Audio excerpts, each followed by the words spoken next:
Bom dia a todos os irmãos e irmãs, que a graça e a paz do Senhor esteja com todos vocês. Estamos mais uma vez nessa manhã aqui para juntos louvarmos o nome do Senhor e também trazermos da parte do Senhor uma palavra ao seu coração essa manhã. Que o Senhor venha tocar o seu coração como fez a mim e que juntos venhamos aprender mais de Deus e se deleitar no conhecimento que o Senhor nos vai dar essa manhã. Amém? Antes de começarmos, gostaria de levantar ao Senhor uma oração neste momento, que os irmãos orem junto comigo. Deus e Pai, muito obrigado por essa oportunidade de estar em Tua casa, para louvar e engrandecer o Teu nome, Senhor. Creio que assim como o Senhor falou comigo através da Tua palavra, Senhor, o Senhor irá falar também aos corações de todos os nossos irmãos. Sei conosco, Senhor Jesus, aumenta-nos a fé, Pai, renova a nossa esperança, que possamos fazer do Senhor o nosso refúgio e fortaleza, Pai, assim como o Senhor nos ensinará essa manhã. E que a honra e a glória seja dada ao Senhor para todo ou sempre. Amém. Vou cantar uma canção para juntos louvar o nome do Senhor. Quem pode livrar como o Senhor? Ele é poderoso para nos guardar. Quem pode livrar como o Senhor? Ele é poderoso para nos guardar. Quando os meus inimigos se levantaram contra mim, o Senhor estendeu suas mãos para mim e me deu a vitória. Aleluia! O Senhor estendeu suas mãos para mim e me deu a vitória. Quão grande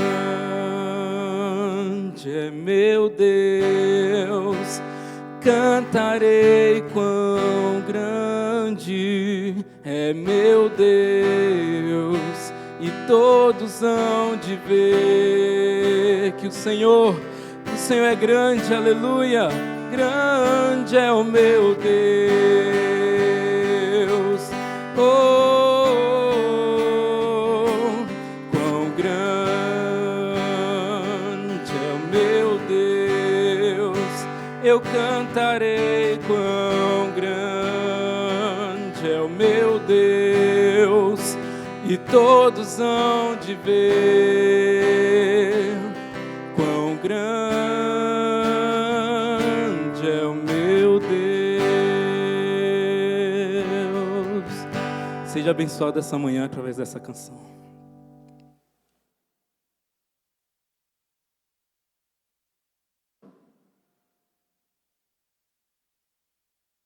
Amém, irmãos? Vamos agora adentrar na lição, a qual o Senhor nos permite essa manhã. Glória a Deus. Pois bem, o tema da lição essa manhã diz o seguinte: testemunhando a grandeza de Deus. Aleluia. Nós sabemos que muitas são as situações que nos sobrevêm, principalmente nessa atualidade.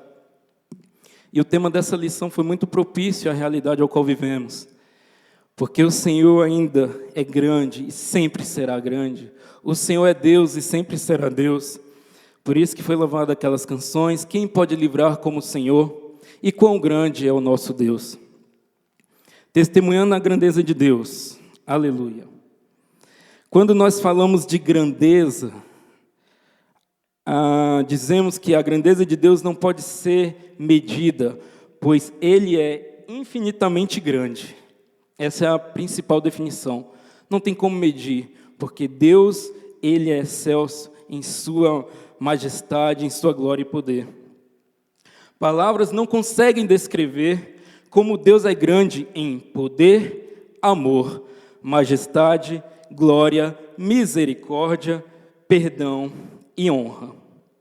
Porque Deus é grande, nós temos confiança e fé, que nada é impossível para Ele. Sabemos também que Ele é digno de todo louvor e adoração. Na vida, muitas vezes os problemas e situações fazem com que tenhamos medo, nos sintamos pequenos e vulneráveis. Neste momento, nada é melhor do que servir um Deus grande, que nos sustenta e protege com a sua poderosa mão. Esse é o real sentido da lição nessa manhã, meus queridos. Com essa introdução, nós já conseguimos ver a grandeza e a majestade do nosso Deus.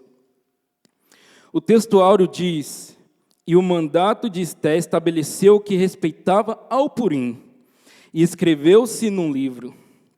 A verdade aplicada dessa lição, querido, somente confiando no Senhor podemos superar todas as afrontas que nos advêm do diabo. O objetivo da lição essa manhã é ensinar que Deus continua protegendo o seu povo. É destacar que Deus ainda continua o mesmo. É considerar que precisamos celebrar as nossas vitórias. Falamos de grandeza, falamos de adoração, falamos de confiança, falaremos de tudo isso nessa lição. Quando dizemos testemunhando a grandeza de Deus, em primeiro lugar, eu até li aqui e vou ressaltar, aonde a grandeza de Deus entra nas nossas vidas. Como a grandeza de Deus é manifestada na atualidade, como a grandeza de Deus é manifestada na humanidade. Eu li aqui que Deus é grande em poder. Em Jeremias 10:6 diz: não há absolutamente ninguém comparável a ti, ó Senhor. Tu és grande e grande é o poder de teu nome. O 25, em 1 Crônicas 16, 25, 26 diz: pois o Senhor é grande e muitíssimo digno de louvor. Ele deve ser mais temido do que todos os deuses. O nosso Deus é poderoso. Em Jeremias 32, 17, anotem esses versículos para fortalecer a sua fé quando as adversidades baterem à sua porta, quando as adversidades quiserem sugar a sua fé, sugar a sua esperança.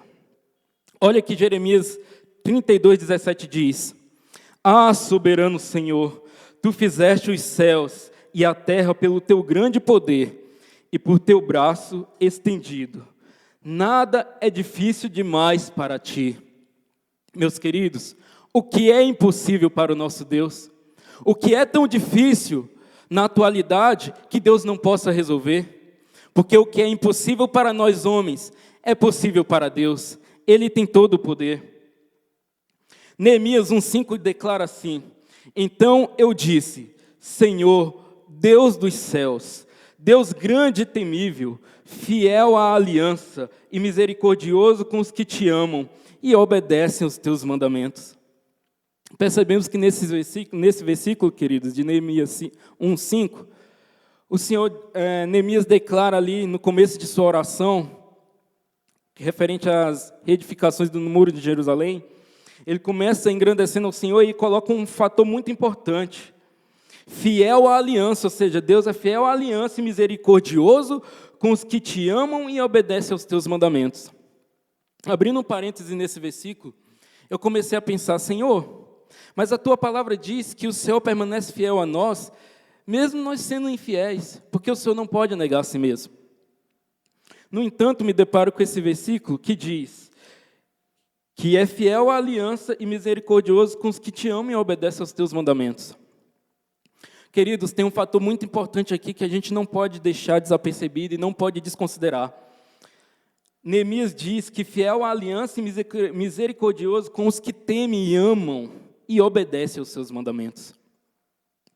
O Senhor, Ele tem compromisso com aqueles que realmente o temem, o buscam com sinceridade, que buscam compromisso em todos os momentos, não somente nos momentos de benevolência, não somente nos momentos de bonança que a vida nos proporciona, mas em todos os momentos, inclusive nas adversidades, inclusive nas circunstâncias desfavoráveis. Aqueles que amam e obedecem ao Senhor, eles não se restringem às circunstâncias que os rodeiam. Sua fé não é circunstancial. Eles emblemam nessa batalha com confiança em obedecer e agradar ao Senhor, porque querem ter a comunhão com o Altíssimo. E quando a palavra diz que o Senhor permanece fiel, ainda que nós sejamos infiéis, significa, queridos, que na nossa natureza, sempre nós iremos tropeçar na fé. Sempre terá momentos que nós iremos, deslizar na nossa caminhada cristã. Se Deus dependesse da nossa fidelidade para Ele agir com reciprocidade e ser fiel, não teria como, meu querido. As misericórdias do Senhor são as causas de nós não sermos consumidos. Por isso que quando diz que o Senhor permanece fiel, ainda que nós sejamos infiéis, significa que o Senhor não age em reciprocidade, que a fidelidade dEle está inclusa dentro dos seus atributos, que é a justiça, que é o amor.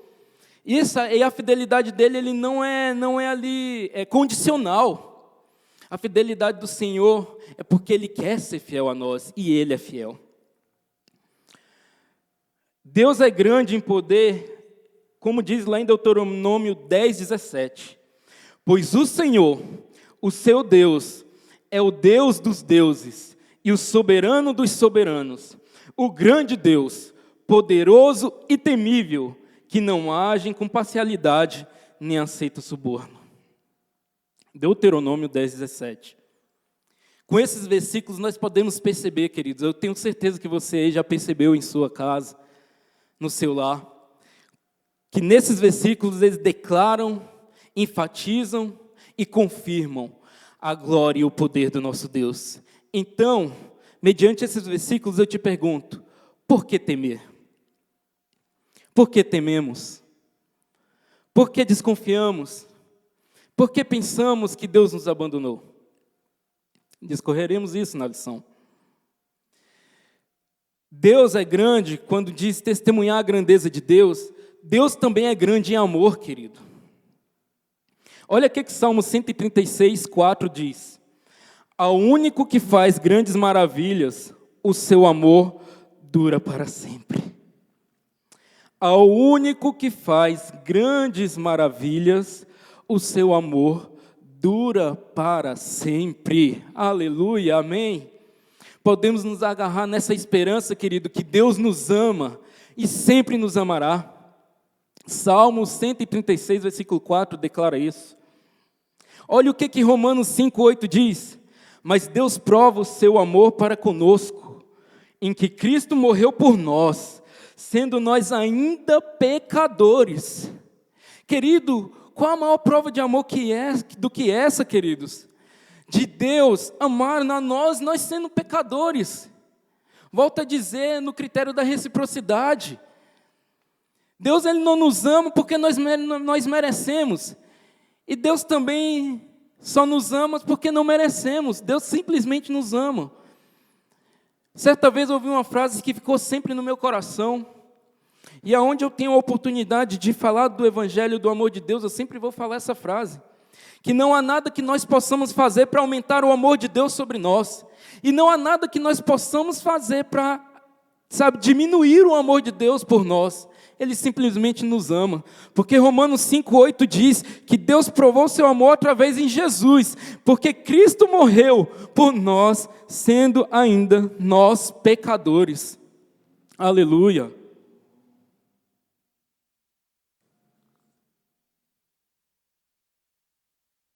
Essa é a nossa esperança, querido, que Deus nos ama.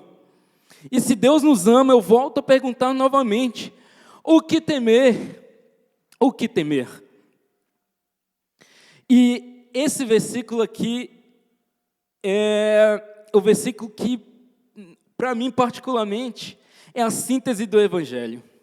É o centro do Evangelho. Olha o que diz, o versículo bem conhecido por todos nós, com certeza universalmente. João 3,16. Porque Deus tanto amou o mundo, ou seja, porque Deus amou o mundo de tal maneira que deu seu Filho unigênito, para que todo que nele crê não pereça, mas tenha a vida eterna.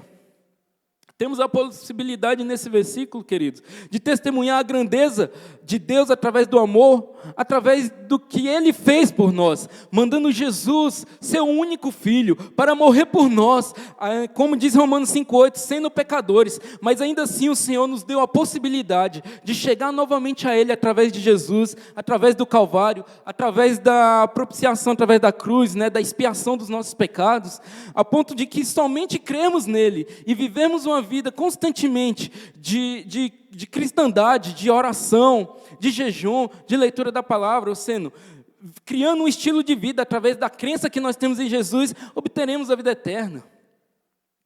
Não tem outros requisitos, não tem outras exigências capazes, de tirar ali a nossa condição. Então somente creiamos que o Senhor nos salvou, agarremos nessa esperança, criemos um estilo de vida que se torne uma crença nesse amor, para que possamos ser salvos em Jesus. Glória a Deus. Deus é grande também em majestade, glória e honra. Queridos, isso é muito profundo ao falarmos.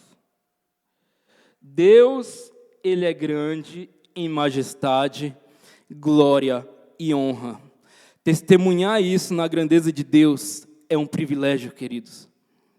Porque olha só o que diz 1 Crônicas 29, 11 e 13. O versículo 11 diz: Tua és, Senhor, a grandeza e o poder e a glória e a vitória e a majestade, porque teu é tudo, e tudo quanto há no céu e na terra, teu é. Ó Senhor, o reino, e tu, ó Senhor, o reino, e tu exaltaste como chefe sobre todos. O versículo 12 diz: Tanto riquezas como honra vem de ti, tu dominas sobre tudo, e a tua mão a força e poder, na tua mão está o engrandecer, e o dar força e a tudo.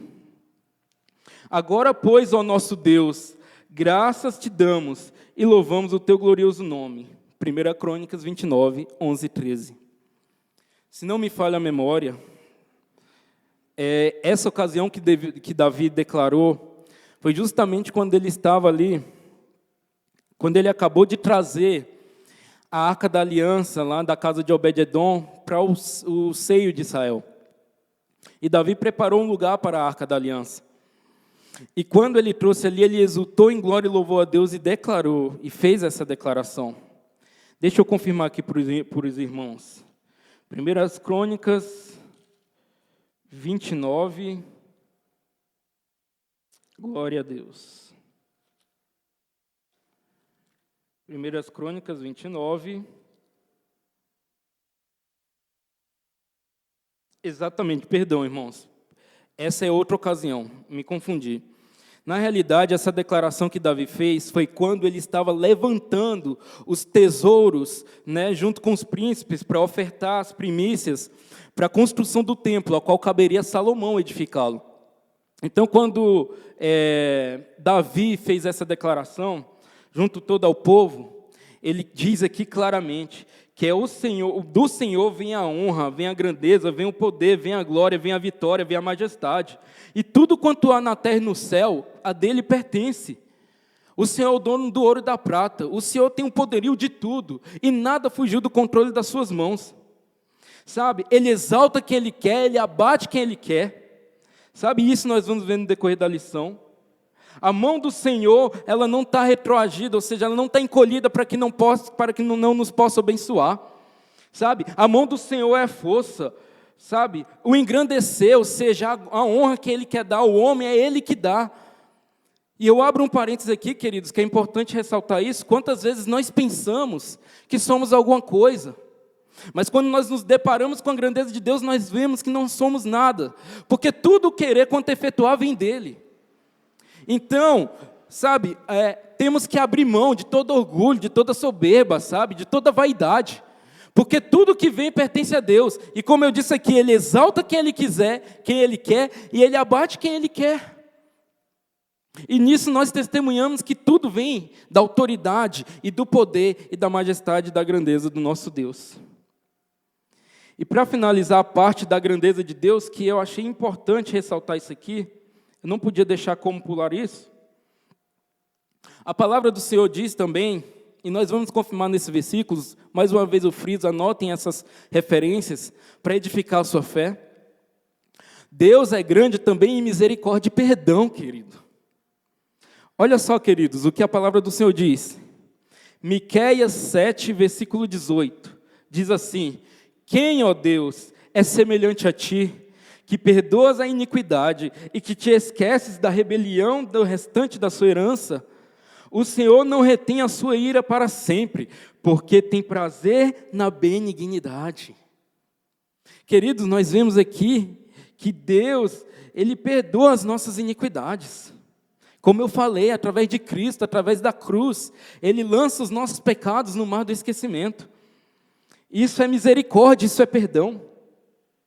Olha o que Salmos 23, 6 diz: certamente que a bondade e a misericórdia me seguirão todos os dias da minha vida, e habitarei na casa do Senhor por longos dias. Outra constatação do amor, da benignidade, do perdão e da misericórdia do nosso Deus. Sabe, aqui o salmista diz que a misericórdia do Senhor seguirão as misericórdias do Senhor nos seguirão todos os dias. Todos os dias, e ainda enfatiza assim: habitarei na casa do Senhor por longos dias. Ou seja, nós só habitamos na casa do Senhor, referente a essa passagem, por causa da misericórdia dEle, por causa da benignidade dEle, da bondade, daquilo que nós não merecíamos, que merecíamos receber e não merecemos, que é a graça. E aquilo que, perdão, a misericórdia é aquilo que nós deveríamos receber e não recebemos, que era o quê? Que era a condenação, que era a punição, porque todos nós erramos e destituídos estávamos da glória de Deus, mas o Senhor nos reconciliou através da cruz, sabe, e a graça de recebermos aquilo que não merecíamos, que é a salvação, sabe, que é esse amor que foi derramado, mais uma vez enfatiza, através da cruz do Calvário. Aleluia. Olha o que 2 Crônicas 39 diz: porque e vos convertendo ao Senhor, vossos irmãos e vossos filhos acharão misericórdia perante os que te levaram cativos, e tornarão essa terra, porque o Senhor vosso Deus é misericordioso e compassivo, e não desviará de vós o seu rosto, se vos converterdes a Ele. Queridos, Salmo 51 diz assim: um espírito quebrantado e um coração contrito, arrependido, Deus não desprezará. Se nos convertemos ao Senhor com todo o nosso coração, querido, sabe, alcançaremos misericórdia, alcançaremos o seu favor, a sua benignidade, a sua benevolência. Sabe, isso aqui não é meritocracia, querido. Sabe, isso aqui é um princípio, é uma condição. Porque tudo tem um regramento, principalmente na fé. E o nosso regramento é esse, é tão somente nos humilharmos diante da poderosa mão de Deus, para alcançarmos misericórdia. Porque aquele que se auto-exalta, sabe, se vangloria, como alcançará misericórdia? Como alcançará misericórdia?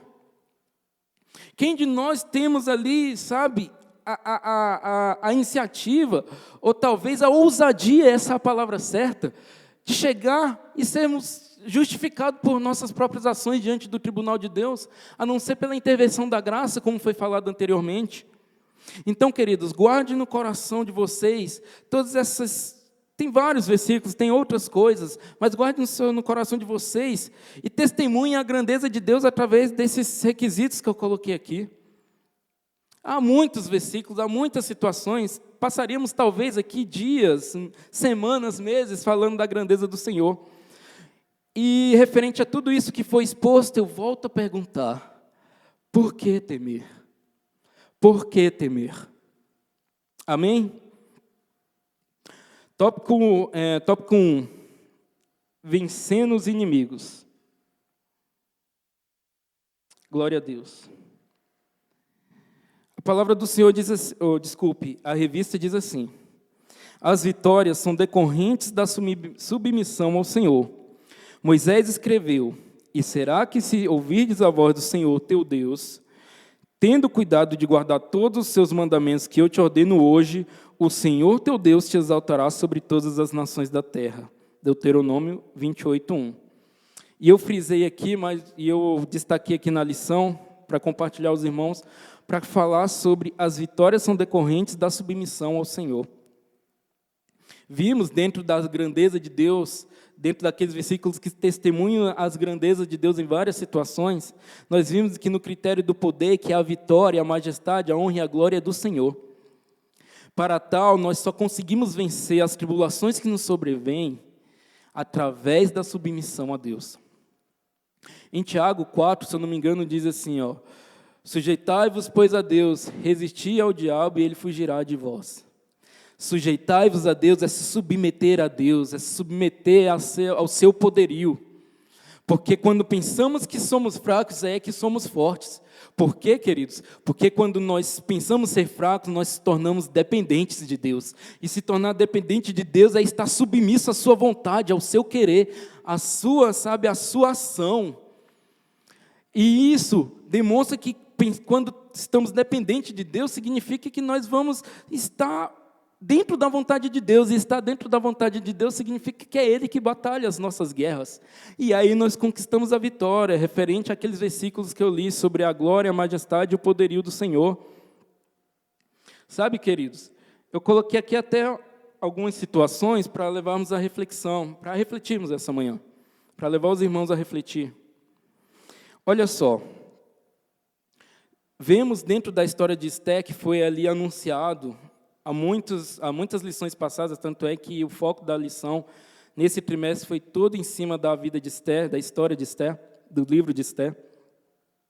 Nós podemos verificar, que lá no capítulo 5 do livro de Esté, ela compareceu à presença do rei. Sabe? E foi falado aqui muitas vezes, acredito que os irmãos ali estão, carecas de saber, se vocês me permitem essa expressão. Mas eu queria enfatizar que, antes dela chegar na presença do rei, que era proibido pela lei dos medos e dos persas, que só o rei era tão orgulhoso, tão prepotente em seu poderio, que só poderiam entrar na presença dele aqueles a quem ele quisesse. Sabe? Nós conhecemos todo o contexto dessa situação, desse episódio. Mas também dentro desse contexto, a Bíblia nos relata, que Esté, ela pediu, sabe, quando Mardoqueu falou da ameaça sobre os judeus, ela pediu ali que o povo jejuasse em Suzã, todos os judeus que se localizavam em Suzã, que jejuassem 3 dias e 3 noites. E ela também faria a mesma coisa, ou seja, em vez de chegar na sua prepotência, eu sou rainha, eu posso fazer, sabe, eu já consegui galgar um posto de qualidade, sabe, eu já consegui galgar aqui quase o topo da hierarquia, porque eu sou rainha, eu tenho todos os meus direitos, eu vou chegar ao rei. Mas, queridos, se nós observarmos, antes até mesmo de ela pedir para que o povo jejuasse, depois que ela deu a resposta a Mardoqueu, e Mardoqueu realmente falou que se ela não fosse ali lutar pelo seu povo, intervir pelo povo, Deus usaria outra forma e a sua família seria destruída, enfim.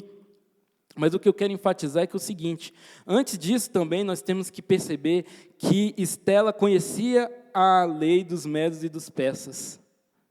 Não é interessante frisarmos isso? Sabe o que nos traz a atualidade, queridos? Que muitas vezes, levando para o campo espiritual, claro, nós entramos em guerras, em batalhas, sem antes conhecer onde nós estamos entrando. Sem antes termos a orientação daquele que nos guia, que nos conduz, que nos consola, que nos fortalece, que é o Espírito Santo. Quantas decisões, às vezes, nós tomamos que venhamos ter, sabe, ali consequências, passarmos por consequências, por falta da orientação que o Pai dá. Foi o Espírito Santo que me tocou a falar isso essa manhã. Todos os teus projetos, todos os teus planos, entregue nas mãos do Senhor. Sabe por quê? Como é que nós podemos dizer, amanhã eu vou fazer isso, amanhã eu vou fazer aquilo? Se nós não temos a autociência, se nós não temos o poder de saber o que vai acontecer conosco, nem daqui a 10 minutos, meia hora, 1 hora, um dia, quanto mais o amanhã, o futuro, tudo pertence a Deus. Então, quando nós somos guiados pelo Espírito Santo, é óbvio que, muitas vezes, pode até parecer uma situação de morte, como foi a situação de Esté. Cara, como é que Deus quer me usar para entrar perante o rei? Ué, Deus quer que eu morra, ou seja, às vezes nos nossos olhos carnais, no nosso mundo racional, dentro da nossa racionalidade humana, nós pensamos que é aquela situação de morte, mas quando Deus está na frente, Deus garante, a vitória é certa, aleluia, ela conhecia também a lei dos medos e dos persas, e segunda situação, ela se submeteu ao Senhor, ela disse, Senhor, se for da tua vontade, eu vou me sujeitar ao Senhor em oração, em jejum, em súplica. Eu fico imaginando, queridos, ali viajando, desculpa a expressão novamente, mas pensando, meu Deus, como é que foi ali a consagração do povo de Deus e de Esté? Porque uma coisa é você orar, mesmo passando alguma dificuldade, alguma circunstância, mas talvez aquela circunstância não seja situação de vida ou de morte. Outra coisa é você orar falando, Deus, se o Senhor não fizer, acabou. Pense no clamor, pense, na angústia que estava sendo apresentada ao Senhor. Mas ela escolheu o caminho certo, é o que eu e você devemos fazer nos momentos de angústia da nossa vida. Eu estava conversando com minha esposa esses dias e eu disse para ela a seguinte forma: se nós atentarmos à atualidade, às circunstâncias que nos sobrevêm, sobre as dificuldades, sobre as frustrações, sobre os medos, sobre os temores, sobre as nossas necessidades que muitas vezes faltam, se nós focarmos isso com a perspectiva de realmente dar uma ênfase maior a essas situações, é óbvio que nós vamos cair em situações depressivas, situações de ansiedade.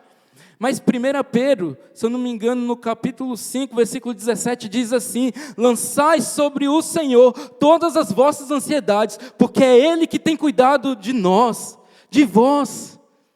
Ou seja, é natural a gente estar ali, na hora da oração, angustiado, nas circunstâncias da vida, estar angustiado, estarmos temerosos, mas nós temos que lançar todas as nossas ansiedades. Eu até faço aqui um parafraseado: lançar as nossas angústias, lançar os nossos temores, lançar as nossas situações ao Senhor, porque é Ele que cuida de mim, porque é Ele que cuida de você, porque é Ele que cuida de nós, e Deus não nos esqueceu, Deus não se esqueceu de nós.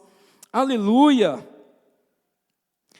Então isso foi ali um comprometimento de submissão ao Senhor. Outra situação, não vou me estender muito nessa parte, mas é sobre Davi e Golias, queridos. Queridos, qual situação mais adversa para qualquer homem seria aquela batalha entre Davi e Golias? Lá vocês podem ver isso lá em 1 Samuel 17. Vocês conhecem a história, então não vou me estender nisso. Mas eu quero só enfatizar a perspectiva humana daquela situação, onde tanto o povo filisteu olhava para aquela situação e falava: já vencemos os israelitas. Tanto é que a Bíblia diz que Golias ele debochava do Deus de Israel, afrontava o Deus de Israel, Cadê o Deus de vocês?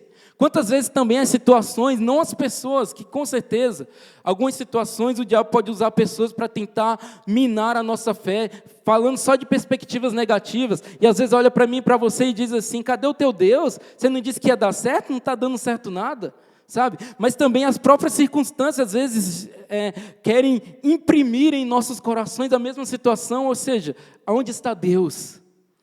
Porque na perspectiva dos filisteus, eles já tinham a vitória certa. Na perspectiva dos israelitas, eles estavam condenados. Porque não tinha um corajoso para se levantar e lutar contra Golias. Mas Davi se levantou, eu tenho certeza, cheio do Espírito Santo, e falou: quem é esse incircunciso que ousa zombar do Deus de Israel? Hoje mesmo, o Senhor, a qual tu zomba, me entregará em minhas mãos.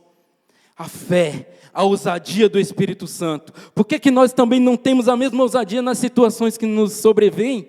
Em vez de ficarmos enclausulados em nossos medos, em nossas ansiedades, em nossos temores, levantemo-nos com a ousadia do Espírito Santo e dizemos que hoje, se Deus quiser, essa situação será exterminada, essa situação será resolvida, porque Ele tem todo o poder. Aleluia! Vamos ir para a próxima situação aqui também, que agora é o contrário. Quando nós não submetemos, sabe, à vontade do Senhor. Eu quero citar lá a passagem de Josué. Os irmãos abram a Bíblia aí comigo. Josué, capítulo 7, versículo de 1 a 5. Diz assim, prevaricaram os filhos de Israel nas coisas condenadas, porque Acã, filho de Carmi, filho de Zabdi, filho de Zera, da tribo de Judá, tomou das coisas condenadas. A ira do Senhor se acendeu contra os filhos de Israel. Enviando, pois, Josué de Jericó alguns homens a Ai, que está junto a Bet-Avém, ao oriente de Betel, falou-lhes dizendo, subi e espiai a terra. Subiram, pois, aqueles homens e espiaram Ai. E voltaram a Josué e lhe disseram, não suba todo o povo, subam 1 ou 2 ou 3 mil homens, a ferir Ai. Não fatigueis ali todo o povo, porque são poucos os inimigos. Assim subiram lá do povo uns 3 mil homens, os quais fugiram diante dos homens de Ai. Os homens de Ai feriram deles uns 36, e aos outros perseguiram desde a porta até as pedreiras, e os derrotaram na descida, e o coração do povo se derreteu e se tornou como água.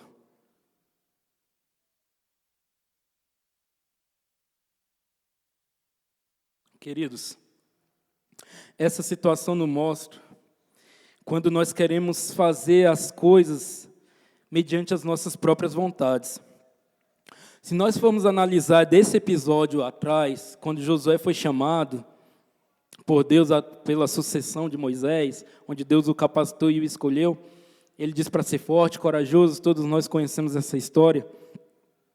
Mas nós podemos observar nos históricos, nos fatos antecedentes, que Josué, antes de fazer qualquer coisa, qualquer situação, ele pediu direcionamento de Deus. Quando foi para marchar para Canaã, ele pediu as diretrizes, sabe como é que pode fazer. Quando foi atravessar o Jordão, ele pediu a orientação do Senhor e Deus orientou. Quando foi batalhar contra Jericó, porque as muralhas eram intransponíveis, também Josué foi e pediu a orientação do Senhor. Mas após todos esses acontecimentos, nós sabemos que é dentro da história que Acã, que a regra, o que Deus determinou naquele momento foi o seguinte, que através de Josué, o líder, informou que a todo o povo, que quando eles ganhassem, todos os despojos de ouro, prata e bronze, todas essas peças seriam as primícias da casa do Senhor. E as outras coisas, qualquer que seja as outras coisas, se era capa de pedras, se era qualquer outra situação, teria que ser queimada, teria que ser destruída, sabe? Porque era tesouro, sabe, um tesouro condenável, essa é a palavra. E nós sabemos que Acã, sabe, ali por ganância, sabe, ali por querer mais e mais, ele foi e pegou os despojos, ele viu uma capa repleta de joias preciosas, ele viu outros tesouros, e escondeu dentro da sua tenda, debaixo ali do centro ali da sua sala. Talvez possa ser debaixo de um tapete, ou talvez ele tenha cavado um buraco e escondeu, sabe, eu não lembro ali com detalhes, eu também nem sei se a Bíblia fala sobre isso, mas o detalhe que diz que ele escondeu em sua tenda. Sabe? E por causa disso, quando Josué mandou alguns espias ir para Ai, que era, claro, uma estratégia de guerra normal, assim foi feito. Os espias foram até Ai. Os espias viram que, com certeza, o exército estava despreparado. Os espias viram que as seguranças estavam totalmente sucateadas, que os armamentos poderiam estar sucateados. É isso que eu estou imaginando, sabe? Isso que eu estou ali pensando que seja assim.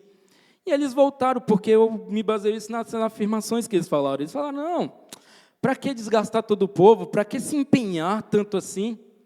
Manda somente alguns, né? Que aqui especificamente ele disse aqui, ó, manda somente, deixa eu ver, uns 3.000 homens, sabe?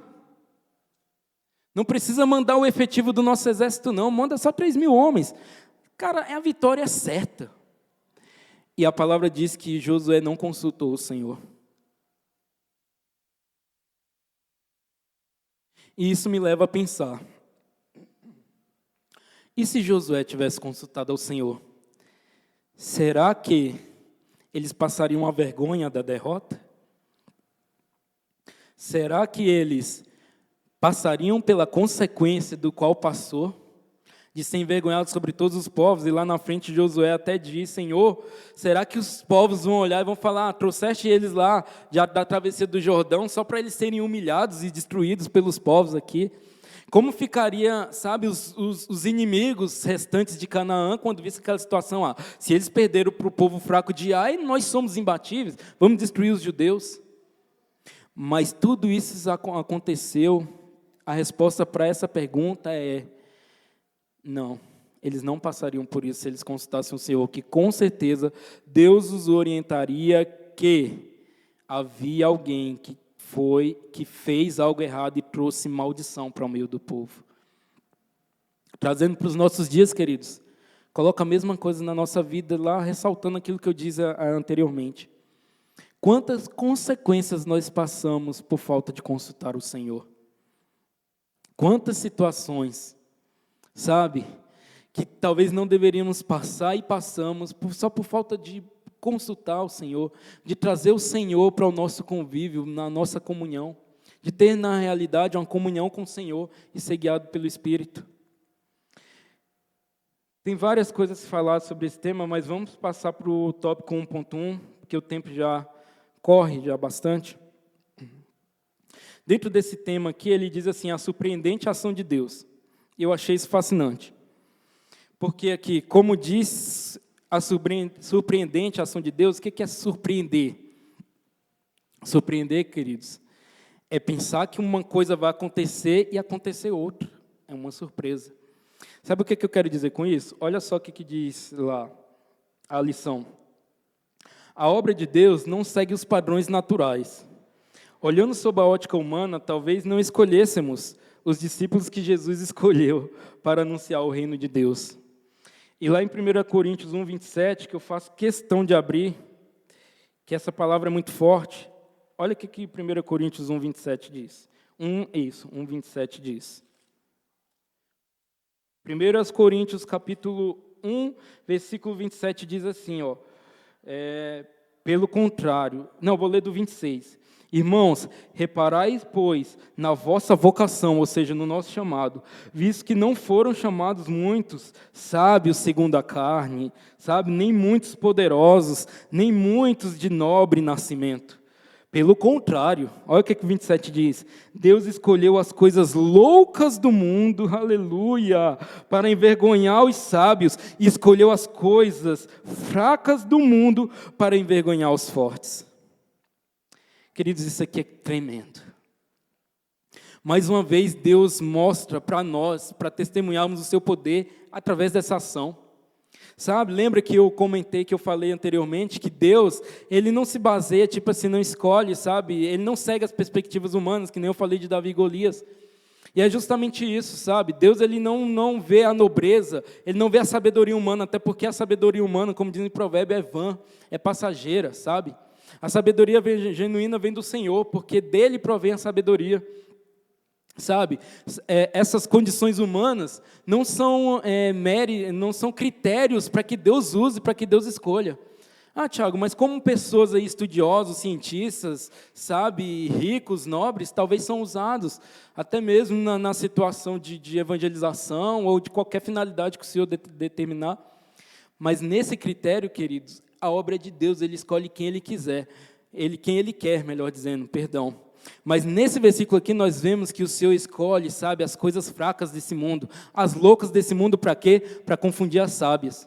Sabe o que isso quer dizer? Porque se Deus escolhesse só a nobreza, se Deus selecionasse só a sabedoria humana, só aqueles que, digamos, que tenham as condições de estar enquadrados nessas condições, desculpe a redundância, inclusive, mas só aquelas pessoas que estavam capacitadas para se enquadrar dentro dessas condições que seriam usadas. E sabe o que viria? O orgulho e a prepotência. Queridos, Deus não trabalha num coração soberbo, porque, sabe, Deus, Ele humilha, abate os soberbos e exalta os humildes. Por isso que Deus escolheu as coisas fracas, porque as coisas fracas e desprezíveis e loucas deste mundo se submetem ao poderio daquele que pode realizar todas as coisas. Aleluia.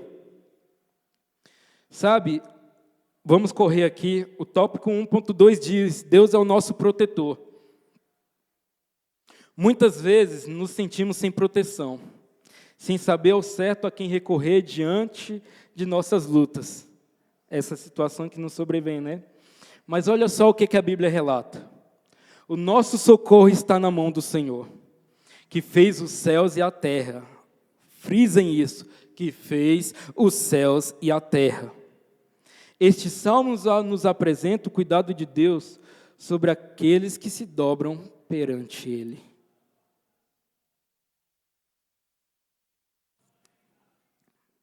Queridos, se nós pararmos para pensar que Deus como nosso protetor, eu fiquei refletindo isso, né, em casa e falando, Deus, de proteção, comecei a pensar em vários fatores que arremetem proteção, né? E me fez lembrar de uma história que eu li de um escritor, Max Lucado. Se eu não salvo engano, é quando Deus sussurra o seu nome, se eu não me falho. Se não for nesse livro, os irmãos me perdoem, mas assim, foi um livro escrito pelo Max Lucado. Numa da situação, ele disse que um pai e um filho andavam num deserto. E o filho vê um lagarto, né, bem próximo a eles, e grita desesperado, falando, pai, olha um dragão, vai nos destruir. E o pai pega o filho nos braços, ri e diz, calma, meu filho, fique tranquilo, isso é só um lagarto. E isso me veio assim na memória, que eu acredito que o Espírito Santo colocou no meu coração, sabe? Eu vi Deus fazendo a mesma coisa conosco, queridos. Sabe, o mundo está em desolação, pessoas estão em desespero, sabe? Desesperadas e ansiosas, sabe? E ali em condições extremas de depressão, de ansiedade, incertezas. E eu fico imaginando os filhos de Deus, aqueles que confiam no Senhor, estender o braço e falar, pai, está tão difícil, olha o dragão que quer nos consumir aqui, Deus. Olha as situações que estão sobrevindo sobre nós, que vai nos destruir. E Deus com um sorriso, que eu não consigo nem imaginar e descrever para vocês, mas com um sorriso de proteção, de onipotência, de poderio, pegar-nos no colo e dizer, calma, filho, não temas, eu estou contigo. É só um lagarto, porque para mim nada é impossível. E aí me arremeteu automaticamente, lá em Salmos 91. Vamos ler lá, nós conhecemos, mas eu faço questão de ler. Salmos 91, versículo 1. Que diz assim, claro, o que habita no esconderijo do Altíssimo, descansa à sombra do Onipotente. Queridos, sabe, aqueles que buscam o Onipotente, os que habitam no esconderijo do Altíssimo, que têm comunhão com o Senhor, que sabe quem tem crido, descansa à sombra do Onipotente. Para que melhor exemplo de proteção do que essa, do qual o nosso Deus tem um controle sobre todas as coisas, e nos protege, e é um Deus protetor, assim como fez na história de Esté, sem querer fugir do tema. Nós vemos que Deus ali arquitetou, que Deus ali orquestrou, desde o começo, toda a situação dali no livro de Esté. Eu vi até um comentarista dizer que não se acha a palavra Deus no livro de Esté, mas nem precisa, querido, porque nós vemos nitidamente o agir de Deus no cuidado, na proteção, no zelo ao seu povo, sabendo que desse povo é que viria o Redentor da humanidade, que foi Jesus, sabe? Então Deus ali agiu de maneira orquestral, de maneira soberana, com seu poderio ali, no controle de toda a situação. Queridos, não é coronavírus, não é crise econômica, não é crise financeira, não é nada neste mundo que vai nos tirar, que vai nos deixar desacreditar que Deus está no controle da situação. Nós cremos e acreditamos e enfatizamos. Deus não perdeu o controle da situação da humanidade. Se Ele quiser, com estralar de dedos, Ele elimina esse vírus da humanidade. Mas tudo o que Ele faz tem um propósito. Só temos que confiar e saber que o nosso Deus é fiel e zela pelo seu povo. Deus muda a tristeza em alegria. Isso aqui também é fenomenal. Esté estava vivendo uma interna aflição por parte de Amã. Lá no capítulo 9, versículo 24, relato sobre isso. Queridos, eu falei sobre ali a situação que Esté se deparou para estar na presença do rei, sabe, o quebrantamento ali. Mas imagine Esté. Nós sabemos que a linhagem de Esté veio ali da linhagem judaica, né, que dos exilados de Babilônia, onde Mardoqueu era seu primo. Nós conhecemos essas histórias, só vou resumir para você entender o contexto disso aqui. Sabe, Mardoqueu era exilado, sabe, não tinha mérito nenhum, foi dominado, foi na época que os medos e persas dominaram sobre Babilônia, e aí automaticamente os exilados que estavam em Babilônia se tornaram servos, eram servos em Babilônia, se tornaram servos também para os medos e dos persas. Situação totalmente desfavorável. Imagine ali Amã, não falo nem tanto de Esté, eu falei Esté aqui, mas vamos colocar a aflição do todo o povo judeu. Porque as escrituras dizem que quando Esté fez o banquete e relatou que era Amã, ela enfatizou: é o inimigo do meu povo, aquele que assolava. Imagina Amã passando pelas ruas, vendo os judeus e falando: eu vou te matar no dia tal. Imagina Amã passando nas situações e falando: ó, tal dia você já está sentenciado. E os judeus, quando ouviam aquilo, falavam: meu Deus, nós vamos morrer. Tem até uma data certa que foi escolhida por um sorteio. Agora imagine a situação do povo judeu na aflição. Mas aí, olha o que o escritor da lição, o comentarista, acho que é o bispo Abner, se eu não me engano, ele diz: qualquer aflição diante da proteção divina é efêmera. Sabe o que isso significa? Passageiro, transitório e de curta duração. A aflição não é para sempre. Oh, aleluia por isso! Glória a Deus! A aflição não é para sempre. Porque a promessa do Senhor para nós é converter toda a tristeza em júbilo e todo o nosso lamento em alegria. Esté confiava tanto em Deus que não ficava questionando o Senhor, o porquê disso ou o porquê daquilo. Por isso Deus mudou a sorte de Esté, transformando o que seria tristeza em alegria. Confiando nele, percebemos grandes mudanças acontecendo nas nossas vidas. Não há nada melhor do que conhecer, confiar e viver o amor de Deus. Deus não quer, aleluia, Deus não quer nenhum de nós tristes. Ele não quer a nossa vida afogada na tristeza.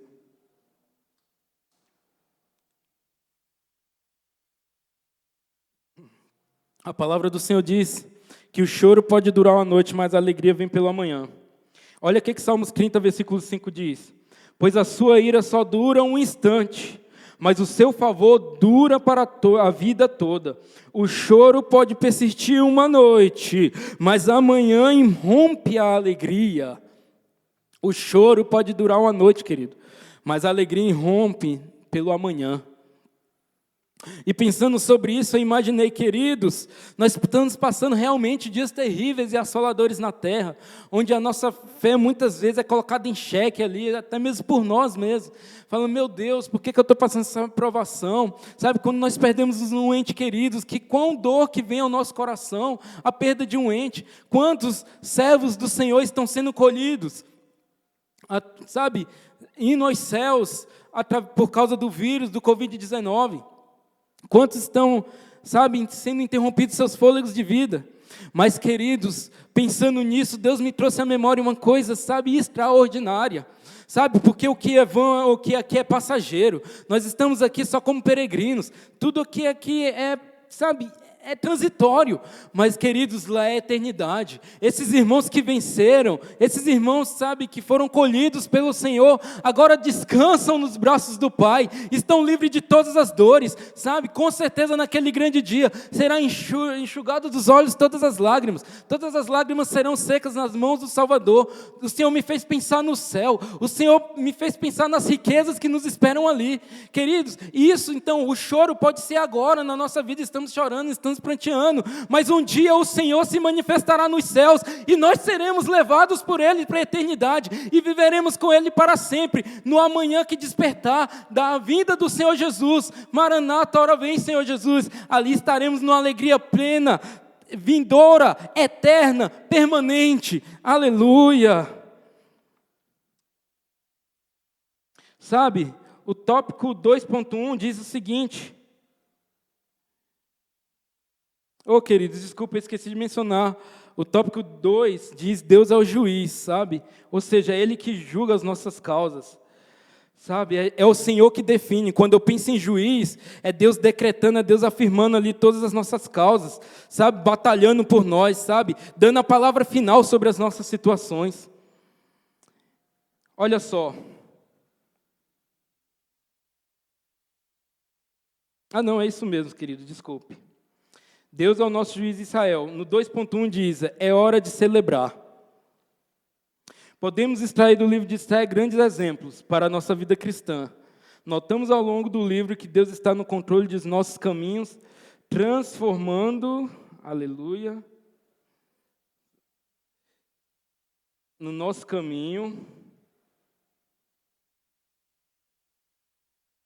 Deus está no controle de nossos caminhos, transformando o nosso choro em lágrimas de alegria, como foi lido lá em Salmos, né? Salmos 30, versículo 5. Devemos celebrar, é hora de celebrar, né? Queridos, quando a gente fala de celebração, é ato de fé. Eu não vou nem me estender muito nisso por causa do tempo, mas nós temos que já celebrar a nossa vitória em Cristo.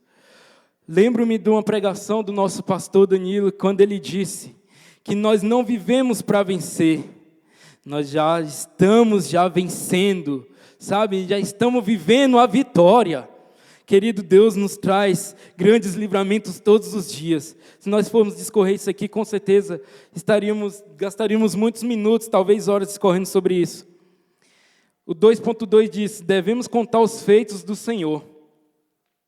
Não devemos nos acovardar em anunciar as boas novas de Cristo, queridos.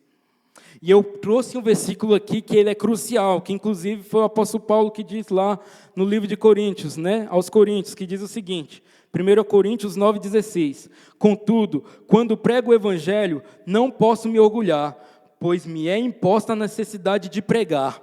Ponto. Aí ele faz uma exclamação: ai de mim, se não pregar o evangelho. Queridos, se nós nos atentarmos só pelas perdas que acontecem nessa atualidade, com certeza nós não conseguiremos ver um sentido para as coisas. Mas assim, se nós pararmos para observar quão grandes milagres Deus fez em livramentos dos seus filhos. Tem caso, irmão, eu tenho conhecido, nós temos conhecido, que mora no Goiás, que ele teve 100% do pulmão comprometido pelo Covid-19. E Deus deu livramento, e hoje ele está em casa, sabe, celebrando a vitória. E com certeza, naquela ocasião, os parentes fizeram um vídeo, ele saindo do hospital, alugaram um carro de som e saíram anunciando na cidade hinos de louvor, de agradecimento ao Senhor, testemunhando que Deus ainda age pelos seus, que Deus é o mesmo, que Deus não mudou. Queridos irmãos que me escutam nesse momento, testemunhem os grandes feitos que Deus tem feito em suas vidas, sabe, através do testemunho realmente comunicativo, oralmente falando, fale do que Deus fez nas suas vidas. Sabe, nas reuniões solenes, em lugares que Deus te dá oportunidade, evitem murmurações, evitem falar e enfatizar coisas que só trazem, sabe, desânimo, mas testemunhem o poderio e a glória do nosso Deus. Aleluia, preguem o Evangelho, preguem, anunciem ao mundo que só Jesus é a solução, anunciem aos povos que só Jesus é a solução. Aleluia. Quantas pessoas no nosso meio não se converteram através de testemunhos, queridos? Principalmente no testemunho pessoal, naquele testemunho que você dá pelas suas ações. Às vezes você não fala nada, mas o seu testemunho demonstra a grandeza de Deus sobre você. Preguemos o Evangelho e anunciemos que só Jesus é a solução para as nossas vidas. 2.3 diz: quem serve ao Senhor goza de paz. O Senhor é o nosso manancial de paz, querido. Nele está a felicidade, amparo, abrigo e salvação que necessitamos para viver uma vida de paz. O povo de Israel, mais uma vez, pôde desfrutar dessa paz. Engraçado que diz, o povo de Israel, mais uma vez, significa que desde Adão, desde a queda de Adão, Deus tem dado a chance da humanidade se redimir perante a Ele. Ou seja, Deus tem dado livramento, Deus tem dado a chance, sabe, de uma nova história. Mais uma vez, o povo de Israel teve ali o seu livramento. Sabe, e com isso, Mardoqueu mandou cartas a todas as 127 províncias ali dos medos e persas, onde diz ali em Esther 9:30, e mandaram cartas a todos os judeus, as 127 províncias do reino de Assuero, com palavras de paz e felicidade, queridos. Olha só, essa paz foi conquistada à medida que todo o povo judeu buscou um relacionamento íntimo com o Senhor. Queridos, esse é o momento realmente de buscarmos a paz de Deus. E a paz de Deus, ela vem através da comunhão. E a paz de Deus, ela vem através da fé. E a paz de Deus, ela vem através justamente disso. Quando nós lançamos no Senhor, que nem eu disse lá em 1 Pedro 5,17, as nossas ansiedades a Ele. Olha só, essa paz foi conquistada, como eu disse, pelo povo de Israel. O mundo nunca esteve em busca de paz como nos dias atuais, nos dias de hoje. Que possamos dizer em alto e bom som, que só em Jesus podemos encontrar a paz verdadeira, pois somente Ele é o príncipe da paz. Somente Jesus é o príncipe da paz. Isaías 9, versículo 6. E olha só, a palavra príncipe, querido, de acordo com o dicionário, é um nome que marca a dignidade de quem possui soberania no título. O governo de um principado ou estado. Jesus possui soberania, e ao receber o título de príncipe, Deus Pai lhe confere toda a dignidade que acompanha esse título. Jesus disse, em João 14:27, deixo-lhe a paz, a minha paz lhe dou. Eu não dou como o mundo dá, uma paz ilusória, né? O mundo dá uma paz ilusória, o mundo traz uma paz ali, sabe, que transitória, passageira. Sabe, a paz que o Senhor dá é uma paz que excede todo entendimento. Não se turbem os seus corações, nem tenham medo. Também diz lá em Colossenses 3:3, essa é uma promessa maravilhosa de alguém que nos ama com um amor incondicional. Sentir-se paz em Cristo é a necessidade de todo cristão. Vamos ler Colossenses 3:3. Perdão, essa aqui é uma afirmação que eu busquei. Esta é uma promessa maravilhosa de alguém que nos ama com um amor incondicional, ou seja, a promessa de paz, que nem diz Colossenses 3:3. Eu não vou abrir agora por causa do tempo, mas leiam e reflitam sobre isso. Último tópico. Mais 5 minutos eu termino. Beleza? Ok. Tópico 3. O Senhor permite aprovação. E dentro desse tópico, eu fiz algumas argumentações assim. Na realidade, eu fiz algumas perguntas, né? A primeira delas é o seguinte: por que o Senhor permite nos passar a aprovação? Por que Deus permite que nós venhamos passar esses momentos difíceis, mesmo quando ainda nos esforçamos em fazer a sua vontade? Aí a resposta está lá em 1 Pedro, no capítulo 1, versículo 7. Olha o que diz a palavra do Senhor. 1 Pedro, capítulo 1, versículo 7, diz assim, ó: para que, uma vez confirmando o valor da vossa fé, aleluia, muito mais preciosa do que o ouro perecível, mesmo apurado por fogo, redunde em louvor, glória e honra na revelação de Jesus Cristo. Em outras palavras, a provação existe, nós passamos por provação para sermos aperfeiçoados em Jesus. Aleluia! A provação, queridos, fortifica a nossa fé. Quando passamos pelo fogo e somos aprovados, somos mais fortes, reluzentes, somos mais ali convictos das experiências que Deus nos dá, porque Ele é que é o autor e consumador da nossa fé. Estejamos firmes na provação, porque o Senhor há de nos honrar. Aleluia.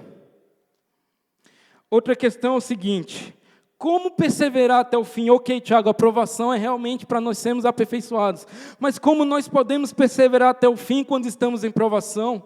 Como? Aí eu coloquei 3 situações aqui que vai nos ajudar. A primeira delas é usando a fé.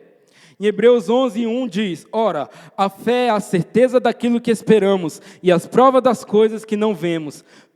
Aleluia! Fé é a certeza daquilo que esperamos. Ou seja, nós não vemos, mas nós esperamos.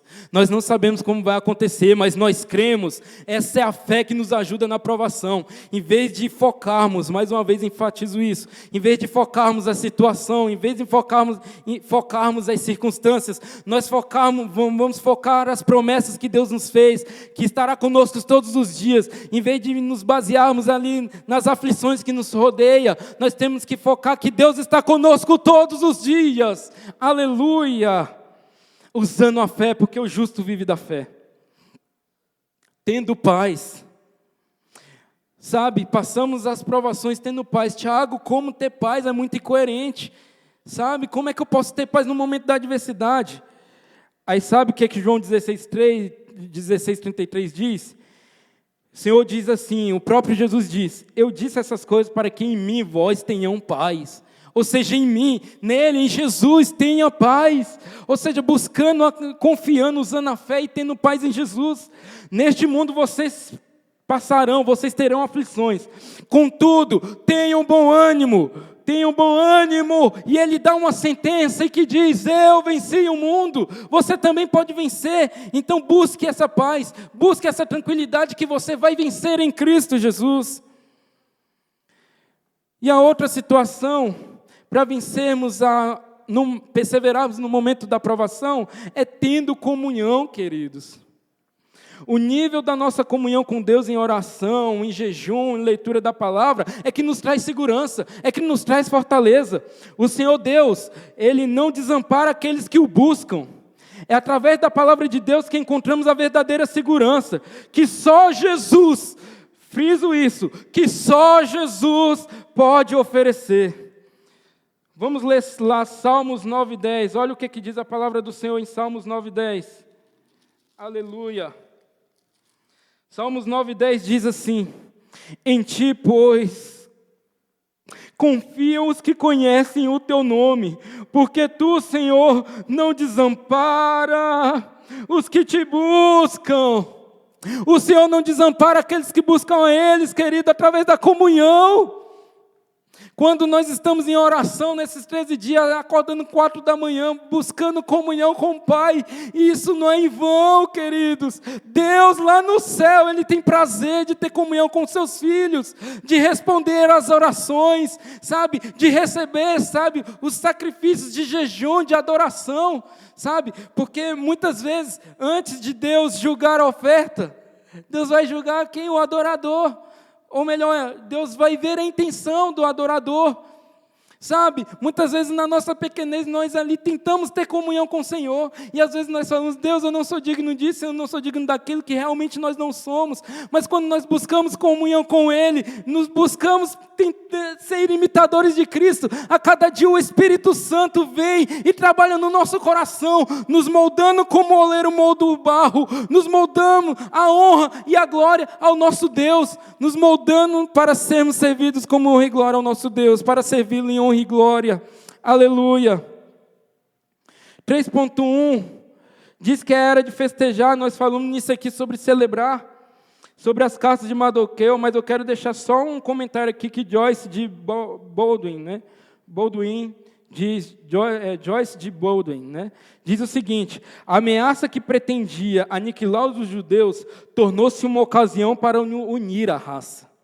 Ou seja, muitas vezes as aflições que nos sobrevêm servem para nos unir. E quando eu li essa situação, eu lembrei do povo passando o Mar Vermelho, sabe, saindo do Egito. Quando eles estavam ali andando ao Egito, e de repente, o que acontece? Veio o Mar Vermelho na frente deles e veio o exército de Faraó atrás. Olha o desespero, meu Deus, nós vamos perecer aqui. E Deus abre ali, referente à façanha e à grandeza de seu poder, assopra nas águas, faz o divisor nas águas, e faz o povo de Israel passar. E quando o povo de Israel passou, eles até ficaram temerosos, atemorizados, ao ver o mar, sabe, consumindo os egípcios ali, quando ele o fechou.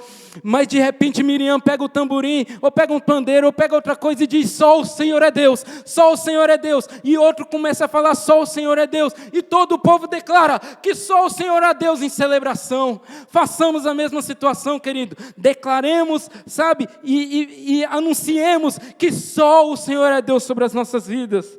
Aleluia. Sabe, o 3.2, Esther é movida por fé, nós já falamos aqui, né, no começo. Mas eu só quero dizer que o justo viverá da fé, e se ele recuar, minha mão não tem prazer nele. Hebreus 10:38. Tenha uma fé extraordinária, uma fé vitoriosa, uma fé que não desiste. Não olhe para trás, pois a dádiva de Deus está em Jesus Cristo. Confie nos seus projetos. Porque quando nós entregamos os projetos ao Senhor, muitas vezes nós queremos também pegar uma parte, né? Um exemplo: eu entrego ao Senhor essa minha situação, mas eu sempre quero intervir em alguma coisa, eu quero fazer uma partezinha. Lá em Tiago, se eu não me engano, diz que a fé sem as obras ela é morta. Mas quando diz isso, é que aquilo que nós temos que fazer realmente, o que realmente está na nossa limitação, nós temos que fazer.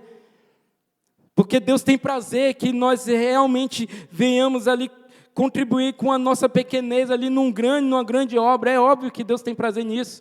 Isso se chama relacionamento. Mas tem coisas, querido, que só o Senhor pode intervir, porque entra no campo do impossível. E ainda assim nós dizemos que acreditamos, mas muitas vezes estamos temerosos que nem Pedro, que andou sobre as águas, mas começou a afundar porque tirou o foco de Cristo e começou a ver situações. Queridos, a recomendação nessa manhã que eu dou a você é isso: foque a sua fé em Jesus, foque a sua fé no alvo que é Cristo. Esqueça as circunstâncias, mas entenda que todos os seus projetos e planos, quando estão na mão do Senhor, a vitória é certa. Aleluia, porque em nós cumpre-se toda a vontade do nosso Deus. E por fim diz: Deus cuida do seu povo. Queridos, Deus tem zelado pelo seu povo em todo o tempo. Jesus disse a Pedro: apacenta as minhas ovelhas, lá em João 21:17. Aqui fica bem claro que a vocação cristã está em assumir uma responsabilidade afável e amorosa um pelos outros. E é nisso que eu quero focar, queridos, nessa manhã. Deus tem cuidado do seu povo, e quando eu fui meditar sobre isso, muitos de nós, às vezes, somos ferramentas de Deus para cuidar daqueles menos desfavorecidos neste momento. Quantas pessoas estão desempregadas? Quantas pessoas estão passando tribulação? Quantas pessoas estão passando carência financeira, sabe, necessidades? E nós temos ali condição de ajudar e não ajudamos. Deus cuida do seu povo e às vezes Deus cuida também usando a mim e a você. Use os seus recursos como mordomo no Senhor e abençoe vidas. E busque a necessidade dos irmãos, porque é isso que o Senhor faz. E a palavra do Senhor diz que quando nós somos omissos e não fazemos o bem, ali já estamos pecando. Se dissemos que somos imitadores de Cristo, se dissemos que somos cristãos e não amamos o nosso próximo como a nós mesmos, somos mentirosos. Se dizemos que amamos a Deus e não amamos o nosso próximo, nós somos mentirosos. Mas usemos de todos o nosso recurso para ajudar aqueles desfavorecidos que estão passando tribulação, os nossos irmãos em fé, ou até mesmo aqueles no mundo que não conhecem, que, como eu disse no testemunho, às vezes isso pode ser uma ferramenta de atrair alguém a Cristo. Mas, queridos, eu não estou só focando também as necessidades físicas, mas também as espirituais. Não canse de interceder pelo seu próximo. O pastor dessa igreja, o nosso pastor Aclênio, sempre frisa isso. Oremos um pelos outros. Tenhamos uma vida de constante oração. Porque é nesse momento que o povo tem que se unir para estarmos juntos, batalhamos em fé. Não seja egocêntrico, não seja egoísta. Ore pelo seu próximo, ore pelo seu chefe, ore pelos aqueles que estão no mundo e que não conhecem Jesus. Orem pelos países perseguidos, orem pelos aqueles que estão perdendo a salvação. Orem pelos aqueles que estão caminhando para o inferno, para que o Senhor venha intervir na vida deles. Aleluia! E para concluir esse tópico diz, Agostinho afirmou: amando o próximo e cuidando dele, vais percorrendo o teu caminho. Ajuda, portanto, aquele que tens ao lado, enquanto caminhas neste mundo, e chegarás juntos daquele com que desejas permanecer para sempre. Em outras palavras, Agostinho estava falando, faça isso enquanto tem o fôlego de vida. Venha optar, escolha sempre fazer o bem, sempre cumprir os mandamentos do Senhor, que os dois principais eram amar ao Senhor sobre todas as coisas, com toda a alma, com todo espírito, com toda a entrega, e amar o próximo como a nós mesmos. Porque fazendo isso, nós estamos ajudando aqui na terra, e um dia nos encontraremos lá no céu, num galardão eterno. E a conclusão dessa lição é o seguinte: estudamos que a graça de Deus transforma as nossas angústias e consternações em alegria, ou seja, a graça de Deus transforma nossas angústias e consternações em alegria. Aprendemos que necessitamos celebrar as nossas vitórias e anunciar a todos, através dos cânticos espirituais, para não nos esquecer de que o Senhor é bom para conosco. Queridos, sempre venhamos entender isso. O Senhor é conosco em todos os momentos. Anunciemos quão grandes feitos que o Senhor fez, Pai, testemunhando a grandeza do nosso Deus, a qual é esse tópico da lição, a qual é o tema da lição. Amém? Feche os seus olhos nesse momento e vamos agradecer a Deus por essa palavra. Querido Deus, entendemos que o Senhor, Pai, cumpriu aquilo que o Senhor quis nessa manhã sobre as nossas vidas. Que o Teu Espírito Santo venha fazer, Senhor Deus, que essa palavra, Pai, enraize em nossos corações, para que a nossa fé e a nossa esperança esteja sempre em Ti, Senhor. Pois Tu és o nosso refúgio e fortaleza, socorro bem presente na hora da angústia. Que possamos estar firmes em nossos propósitos, Pai, e que possamos Te honrar em tudo, Senhor Deus, para que naquele grande dia venhamos nos encontrar e sermos galardoados por Ti. Senhor Deus, eu Te entrego essa manhã, eu Te entrego a vida dos ouvintes, Pai, de todos aqueles irmãos que estão ouvindo essa palavra, que o Senhor, Pai, cuide, que o Senhor transforme, Pai, transforme as tristezas em alegria, transforme, Pai, o desespero em esperança, transforme, Pai, as incertezas em fé e certeza, Senhor, e que possamos sair vitoriosos, Pai, em Teu nome, Jesus. Amém. Que Deus abençoe a sua vida.